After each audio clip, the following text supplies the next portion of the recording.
There you go. It's crooked, but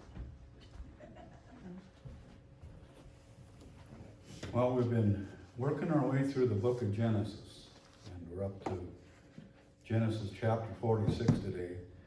You know, with the Teen Challenge Choir being here and then not having church last Sunday, we've missed a couple, so I'm going to just give a brief summary of where we had recently been.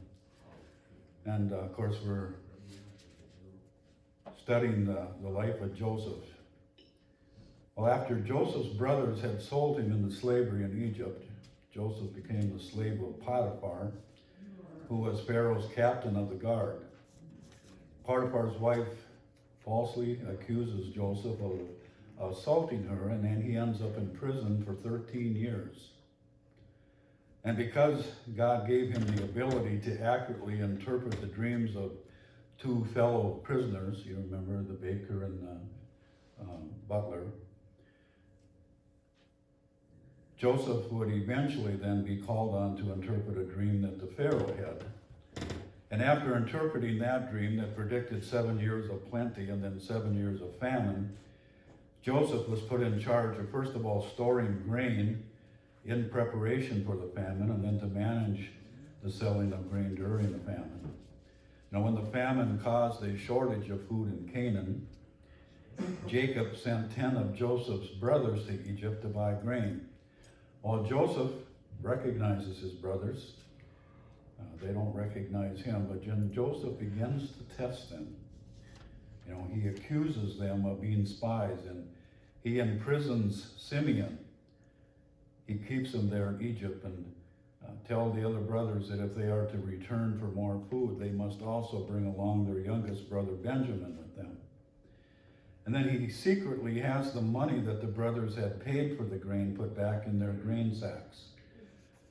Oh, when the brothers get back, Jacob initially refuses to let Benjamin go, but eventually the famine is so severe it becomes necessary to go and buy more food. And so the brothers return to Egypt with their brother Benjamin. And Joseph continues to test his brothers to see if they have changed since that day that they sold him into slavery. You know, Joseph has a meal with his brothers. He has them sit in, you know, the order of their ages, you know, which kind of confounds the brothers. But then he sends them on their way, and again, he has their money returned, you know, put back into their grain sacks. And then also, he has this official silver cup that belongs to him put in Benjamin's sack. Oh, and the brothers were just a short distance out of the city. Joseph sends his steward after them. When he catches up to them, he searches the grain sacks, and of course he finds the silver cup in Benjamin's sack. Well, the brothers are brought back to Joseph, where they fall on their faces before him. And of course that's a fulfillment of prophecy. And Judah pleads with Joseph to please spare Benjamin and offers to take his place. Well, at this point, Joseph is overcome with emotion, and he reveals his identity to his brothers. He sends them back to Canaan, instructs them to bring their father back to Egypt, and promises that he is going to care for all of them. So chapter 46 begins with God speaking to Jacob, you know, now called Israel, and telling him to not be afraid to go down to Egypt, and tells him while there that he would become a great nation. So Jacob makes that journey to Egypt with all of his relatives and with all that he owns. And then in verses 8 to 27, it gives all the names of all of Jacob's descendants, his family that traveled with him to Egypt. And when Jacob arrives, Joseph comes out in a chariot to meet him. It says that Joseph falls on Jacob's neck and wept for a good long while. And in verse 30, Jacob says, "Now let me die, since I have seen your face, that you are still alive." You know, just try to imagine thinking that you've lost a child, only to learn 22 years later that they are still alive.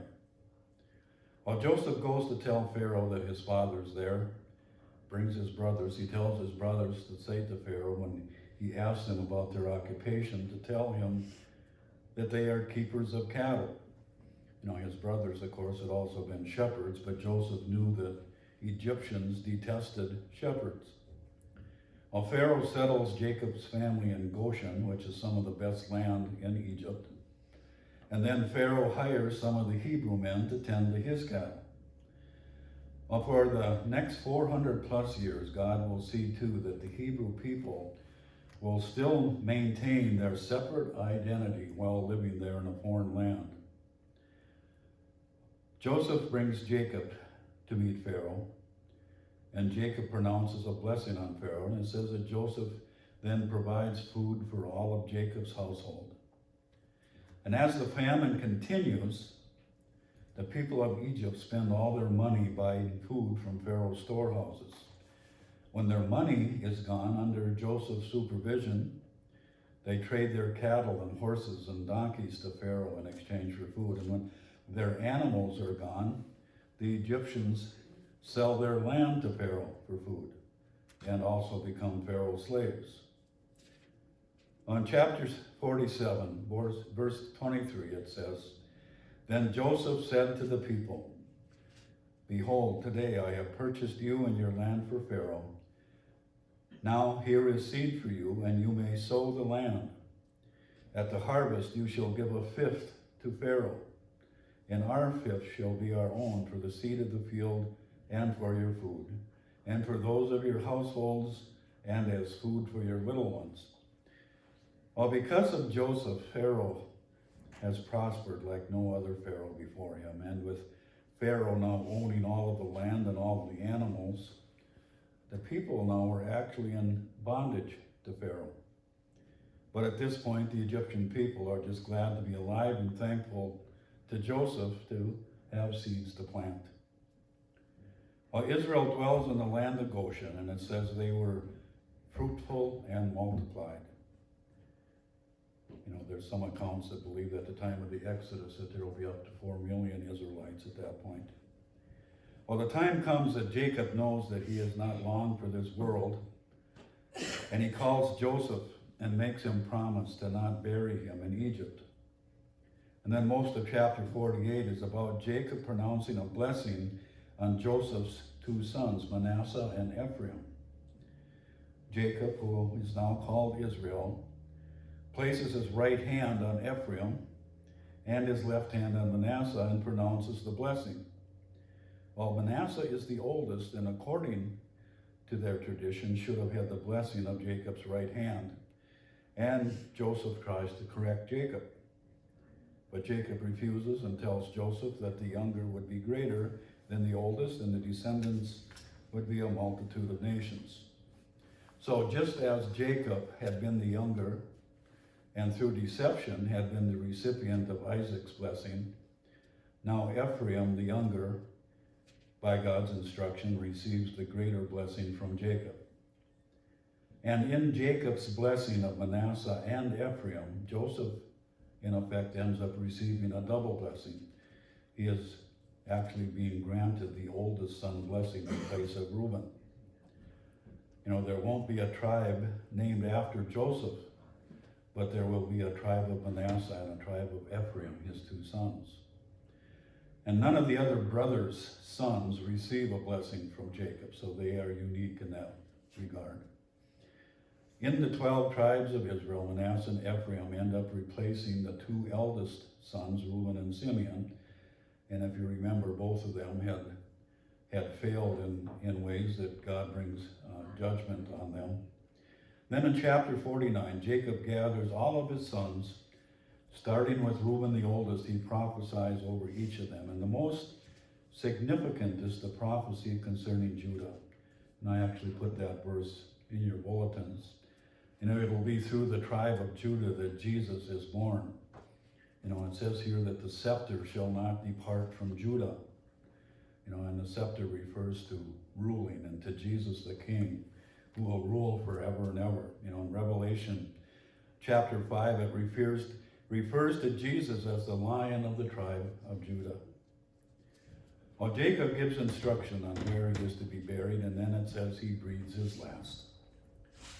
And then in chapter 50, when the time of mourning was over, Joseph tells Pharaoh of his father's request for burial, and he asks Pharaoh's permission to go to Canaan to bury Jacob. And Pharaoh grants that permission, along with Joseph, all of Jacob's household, and all the servants of Pharaoh, and all the elders of the land of Egypt all traveled to Canaan to bury Jacob. So this would have been a huge procession that went to Canaan. And Jacob is buried in a field that Abraham had purchased for his own burial. And so he's buried there with Abraham and Sarah, and with Isaac and with Rebekah, and with his first wife Leah. Well, after Jacob died, his brothers now are worried that Joseph might take revenge for what they had done to him so many years ago. So they send a message to Joseph saying that Jacob had given a command before he died for Joseph to forgive his brothers. Well, Joseph had already forgiven his brothers. Chapter 50, verse 18, it says, "Then his brothers also came and fell down before him and said, 'Behold, we are your servants.' But Joseph said to them, 'Do not be afraid, for am I in God's place? As for you, you meant evil against me, but God meant it for good, in order to bring about this present result, to keep many people alive. So therefore, do not be afraid. I will provide for you and your little ones.' And so he comforted them and spoke kindly to them." So here we see how God has shaped the heart of a man that has walked with God his whole adult life, has trusted him through thick and thin, through false accusations and time in jail. And we see some really important principles here that we can apply to all of our lives. You know, one of the principles is that vengeance belongs to God. You know, Joseph, in human regard, in human terms, certainly had the right to take vengeance on his brothers. And then we see God's plans sometimes take a long time to unfold. You know, I've heard many testimonies of people that have prayed for something or someone for decades before that prayer is answered, and I've experienced that myself. And we see in how long people waited for the first coming of the Messiah that in human terms, God's plans unfold pretty slowly.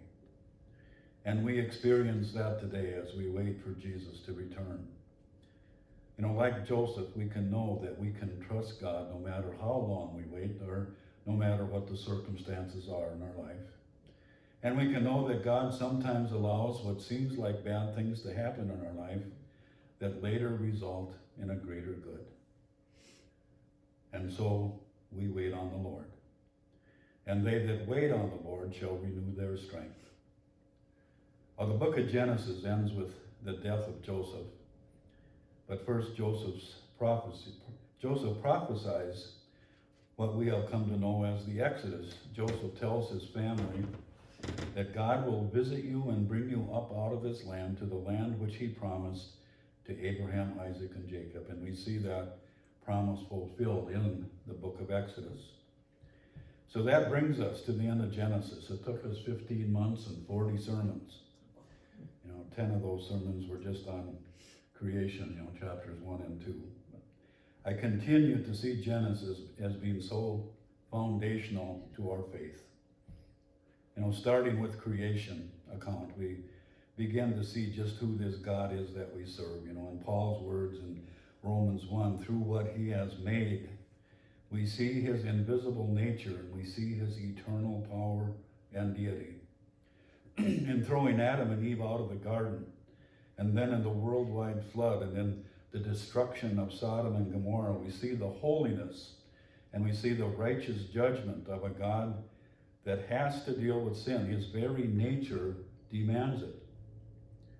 In Noah's Ark, we also see a God of grace and mercy that has a plan that makes it possible for mankind to be saved.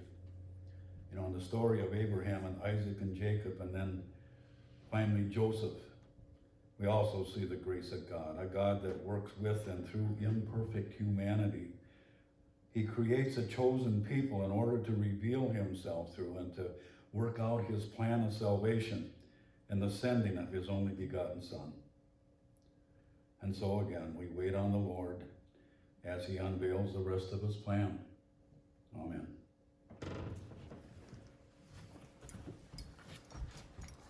I'd ask you to stand and we'll